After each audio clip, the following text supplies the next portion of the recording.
নতুন নতুন পুরুষের সাথে রাত কাটাইতো, ওই মহিলাটাও একবার একটা কুত্তারে পানি পান করে জান্নাত হয়ে গেছে। জোরে জোরে পড়বা সুবহানাল্লাহ। এই জন্য নেকের কাজ, ভালো কাজ যত ছোট হোক ছাড়বো না, আর গুনার কাজ যত ছোট হয় করবো না। এটা প্রত্যেকটা মুমিনের প্রতিজ্ঞা করা দরকার। কথা বলেন ঠিক কিনা? হযরত রাবিয়া মুসলিয়া রাহমাতুল্লাহি আলাইহির ঘটনা বলতেছিলাম। কিছু মানুষ রাবিয়ার কাছে এসে বলে, ও রাবিয়া, আমরা কোন আমলটা বেশি বেশি করে করব? সমস্যা না, ঠিক আছে। আমরা কি বেশি বেশি ইস্তেগফার করব না জিকির করব? সবাই ভালো করে এই কথাটা শুনেন। রাবিয়ার কি প্রশ্ন করছে যে আমরা কি বেশি বেশি ইস্তেগফার করব নাকি জিকির করব? সুবহানাল্লাহ, আলহামদুলিল্লাহ, আল্লাহু আকবার, লা ইলাহা ইল্লাল্লাহ।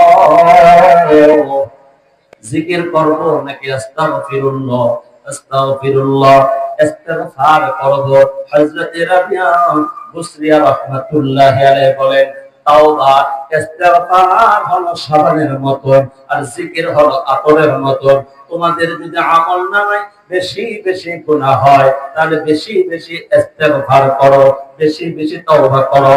আর যদি আমলনামায় গুনাহ কম হয়, বেশি বেশি আল্লাহ পাকের জিকির করো। লা ইলাহা ইল্লাল্লাহ,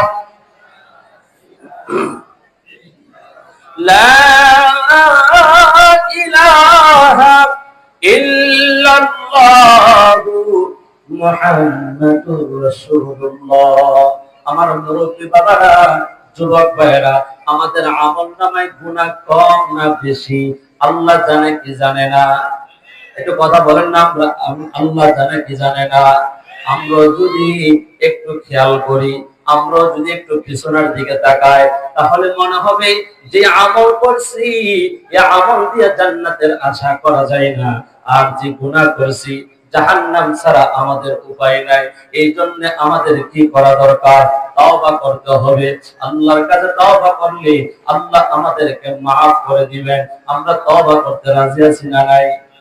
আমরা জোরে কন্যা তওবা করার দরকার আছে না নাই?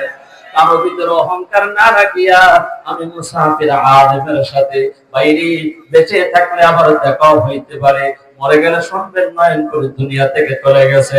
মাহফিল যদি শেষ মাহফিল হয়ে যায়, এতগুলো আলেম উলামা তোলাবে আজিজদের সাথে, নিষ্পাপ মাসুম বাচ্চাদের সাথে আল্লাহর দরদ মাখা কণ্ঠে কেউ ডানে বামে না তাকায়া, একটু নিজের নফস চক্ষুটাকে বন্ধ করিয়া, নিজের জীবনের গুনার দিকে খেয়াল করিয়া, দুইটা হাত আমার সাথে এইভাবে আসমানের দিকে অপরাধের বেশি উঠায়া, কেউ ডানে বামে না তাকায়া, একটু মায়া লাগায়া মহাব্বতে ডাকতেন না, ইয়া আল্লাহ। উঠান না ভাই, দুইটা হাত উঠান, চোখ বন্ধ করে দেন, একটু আল্লাহর দিকে খেয়াল করেন। ভাই আপনি বড় আলেম, আপনি বড় বুজুর্গ, আপনার উসিলাই তো আমরা আল্লাহর কাছে ক্ষমা চাইবো। একটু মহাব্বতে, ও যারা পাপ করছি, আমার মতন গুনাহগার যারা আছি, একটু মহাব্বতে দরদ নিয়ে ডাকতেন না, ইয়া আল্লাহ। হাত নামায়েন না, দরদ মাখা কণ্ঠ নিয়ে আমার সাথে একটু আল্লাহরে ডাকেন, রুনাজুরি করেন, দুইটা ফোঁটা দেখেন না, চোখ দিয়ে আমি পানি জানতে পারেন। আহারে কত মুরব্বী টিভি ভিশনের মুভি দেখা কান্না করে, কেউ খেলা হারলে কান্না করে, কেউ মুসিবত দেখলে কান্না করে। আর আজকে আমরা পরকালের মুসিবত থেকে বাঁচার জন্য এক ফোঁটা চোখের পানি সাক্ষী